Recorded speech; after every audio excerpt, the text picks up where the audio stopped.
Hello students, आपका स्वागत है आपके अपने channel physics with Suman Rathore ma'am में। बच्चों, आज हम स्टडी करेंगे क्लास 12 में चैप्टर वैद्युत द्विध्रुव में। टॉपिक है हमारा द्विध्रुव के कारण वैद्युत विभव। इससे पहले के वीडियोस में हम स्टडी कर चुके हैं व्हाट इज विभव, विभव क्या है, विभवांतर क्या है। अब वैद्युत द्विध्रुव के कारण जो है अक्षीय और निरक्षीय स्थिति में वैद्युत विभव किस तरह से फाइंड आउट करते हैं वो हम इसमें स्टडी करेंगे। बहुत ही इंपॉर्टेंट टॉपिक है, इसको बहुत ध्यान से आप जो है समझिएगा, ठीक है। वैद्युत द्विध्रुव क्या होता है ये हम पहले बता चुके हैं।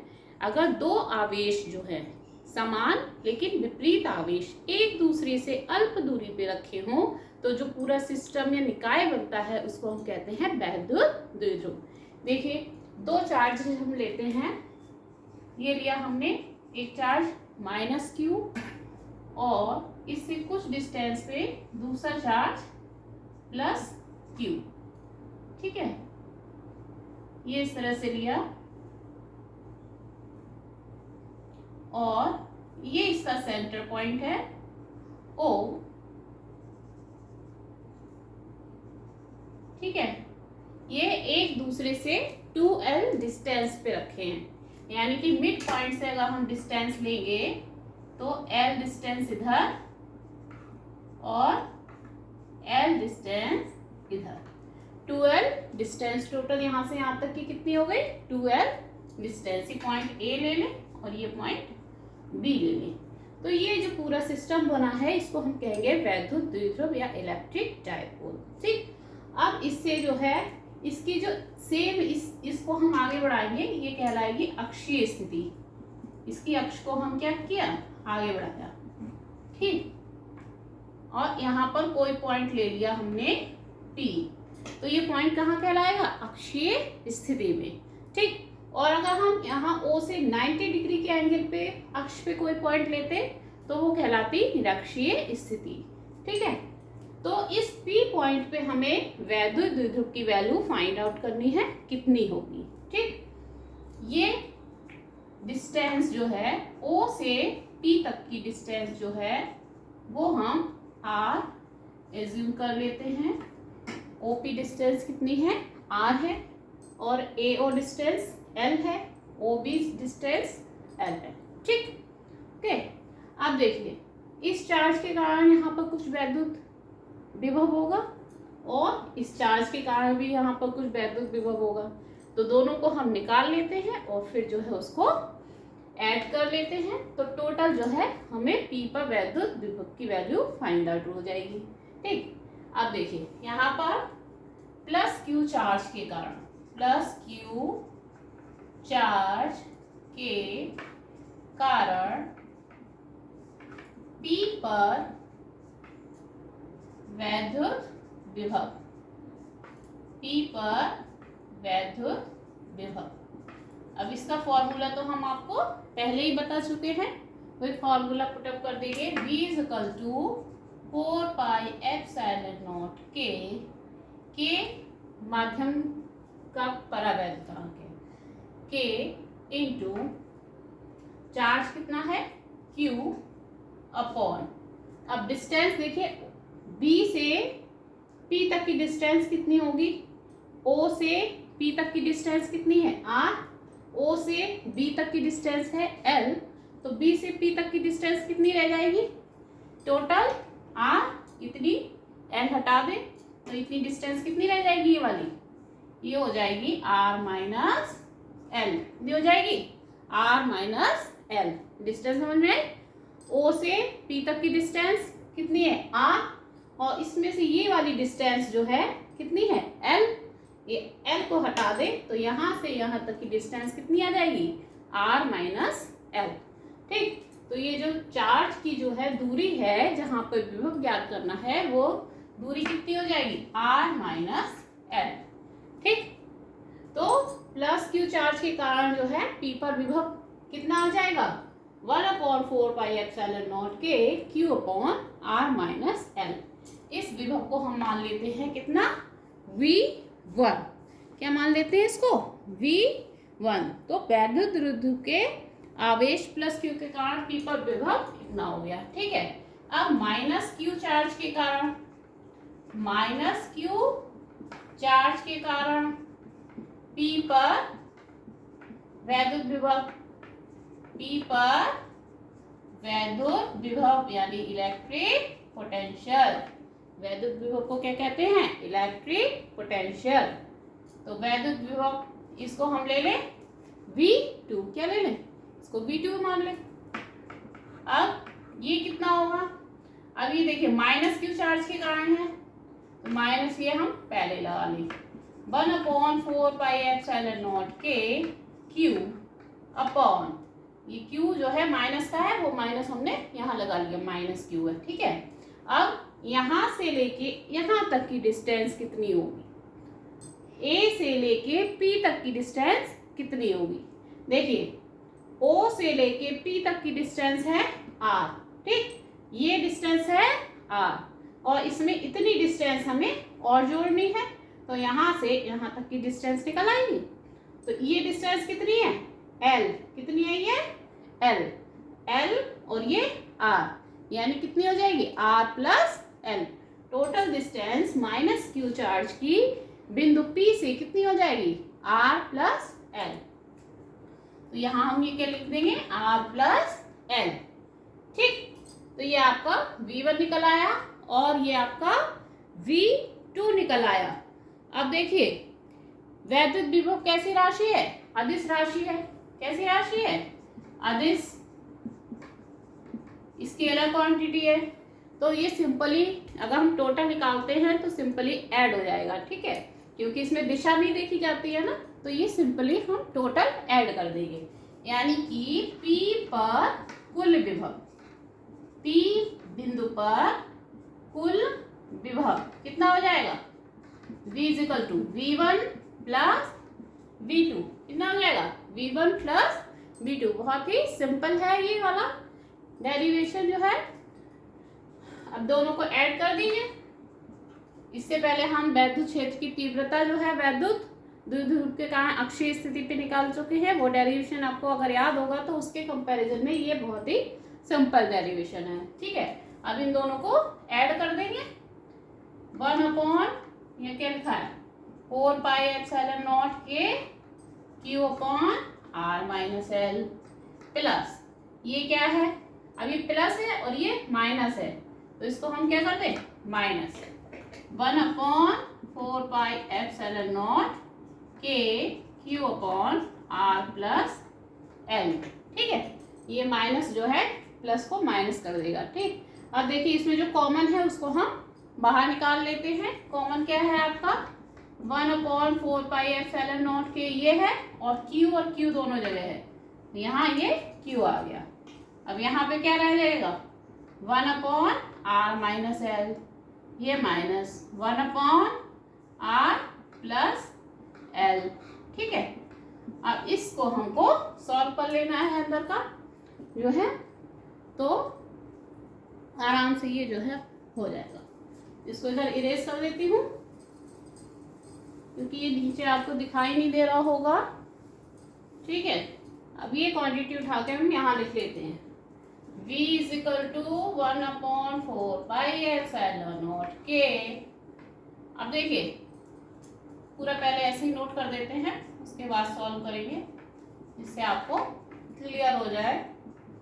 ये हमने पूरा एज इट इज ये लिख लिया। ठीक है, तो इसको हम हटा देते हैं। ठीक,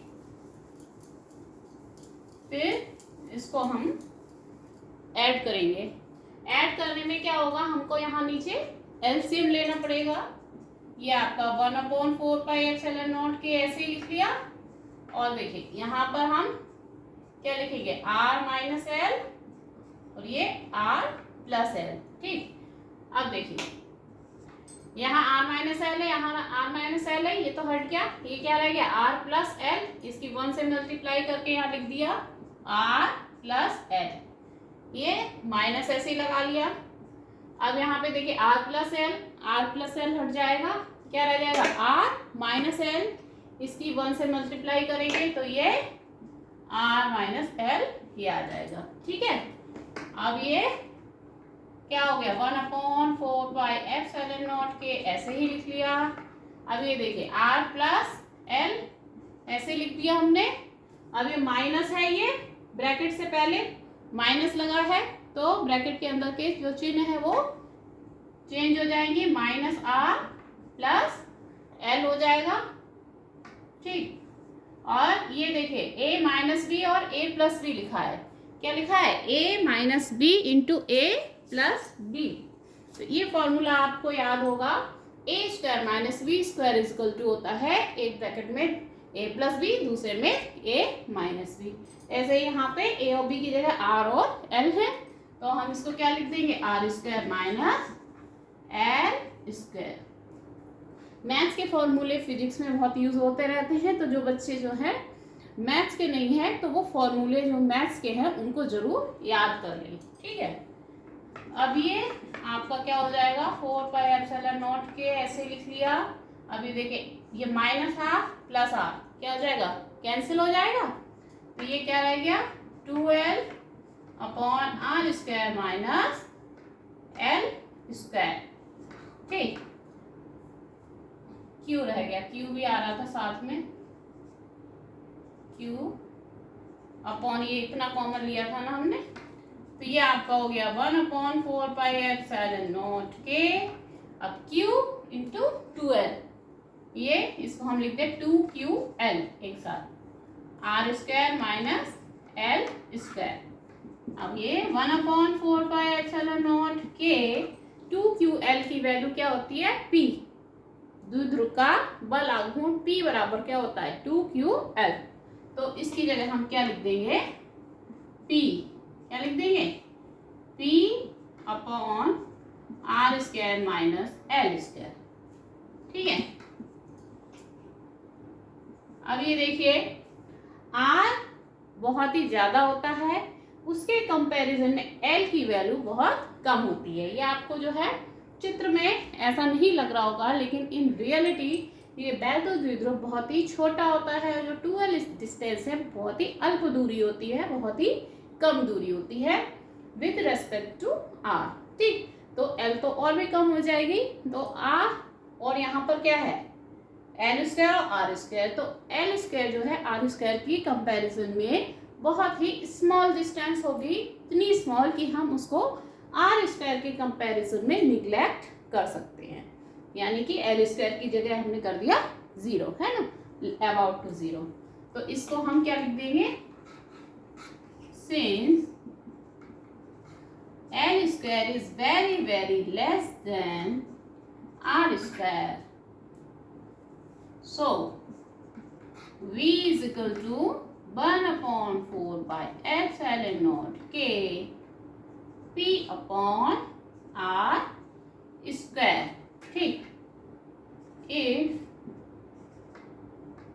k इज इक्वल टू 1, ऐसे माध्यम में रखा है जहां k की वैल्यू 1 है, then v is equal to क्या हो जाएगा 1/4πε0 के, हटा दिया k की जगह 1 कर दिया, P अपॉन आर स्क्वायर। तो ये हमारा जो है डेरिवेशन हो जाएगा, वैल्यू निकल आएगी v की p पॉइंट पे वैध द्विध्रुव की अक्षीय स्थिति पे। v का मात्रक क्या होता है? वोल्ट। ठीक है, तो वैध द्विध्रुव कितना हो जाएगा p पॉइंट पे इस वैध द्विध्रुव के कारण? v is equal to 1/4πε0 p upon R square. p क्या है? वैध द्विध्रुव का बल आघूर्ण है। ठीक है, तो ये आपका अक्षीय स्थिति में हो गया। और निरक्षीय स्थिति में अगर हमें निकालना है विभव कितना होगा, तो आपका अक्षीय स्थिति निकल आई। ठीक है, निरक्षीय स्थिति में कितना विभव निकलेगा, उसके लिए हम इस पॉइंट P को कहाँ पर ले लेंगे? इस पॉइंट P को O से परपेंडिकुलर, O पे एक परपेंडिकुलर डालिए 90 डिग्री बनाती हुई कोई रेखा, उस पर हम कोई पॉइंट लें P। ठीक, तो ये क्या कहलाएगी? वैध द्विध्रुव की निरक्षीय स्थिति। ठीक है, तो ये क्या कहलाएगी? वैध द्विध्रुव की निरक्षीय स्थिति। तो निरक्षीय स्थिति पे विभव कितना होगा? तो अक्षीय स्थिति पे निकल आया इतना, ठीक है। अब निरक्षीय स्थिति पे भी हम निकालेंगे कितना होगा। तो देखिए इसको हम P को ऐसे मिला देते हैं A से और B से, ठीक है। अब इस P पॉइंट पे हमें विभव फाइंड आउट करना है, ठीक। अब P पे जो है प्लस Q के कारण भी विभव होगा और माइनस Q के कारण भी होगा। दोनों विभव निकाल लेंगे अलग अलग, उनको ऐड कर देंगे, ठीक है। जैसे हमने अक्षीय स्थिति में किया वैसे ही निरक्षीय में करेंगे। तो यहाँ पर जो है प्लस Q चार्ज या आवेश के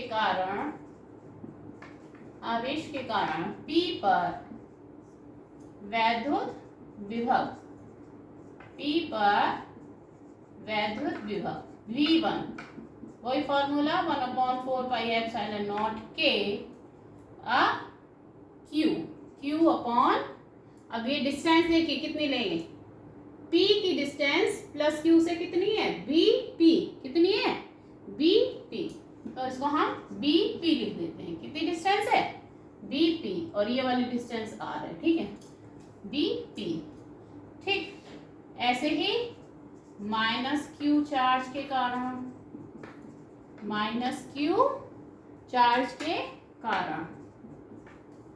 P पर वैद्युत विभव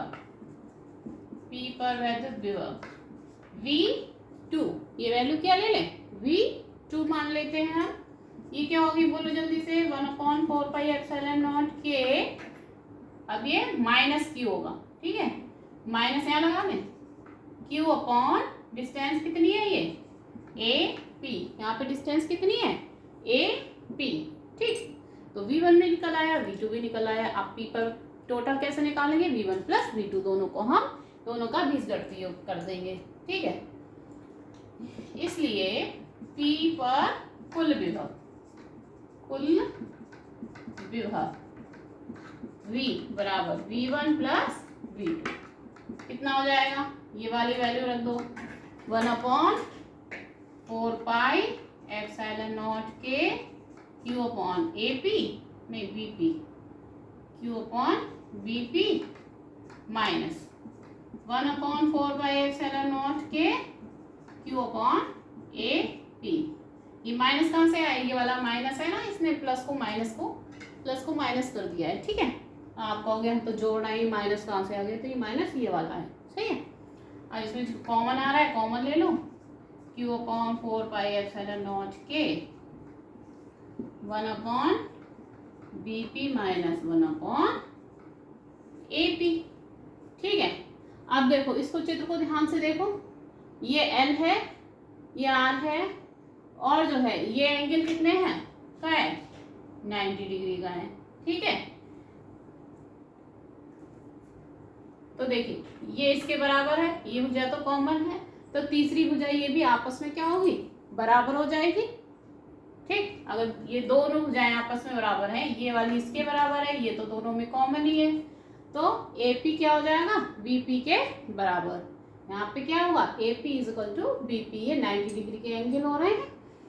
तो हम लिख सकते हैं, चूंकि AP बराबर BT, ठीक, AP बराबर BT, तो ये वैल्यू कितनी हो जाएगी, Q अपॉन 4πε0 K, ये दोनों आपस में बराबर हो गई, तो इसमें से इसको माइनस करेंगे तो वैल्यू कितनी हो जाएगी, 0, कितनी हो जाएगी, 0। जब ये आपस में एक दूसरे के बराबर है तो बराबर एक से दूसरा जाएगा तो क्या रह जाएगा, 0, 0, ठीक। तो ये वैल्यू कितनी हो जाएगी, जब 0 की इससे मल्टीप्लाई करेंगे तो क्या मिलेगा हमें, 0, यानी कि टोटल विभव कितना मिल जाएगा हमें, 0। निरक्षीय स्थिति में टोटल पोटेंशियल P पॉइंट पे कितना हो जाएगा, 0, ठीक, समझ में आया। यानी कि निरक्षीय स्थिति में विभव की वैल्यू क्या होगी, 0, विभव 0 होता है लेकिन तीव्रता 0 नहीं होती है, अच्छा, ठीक है।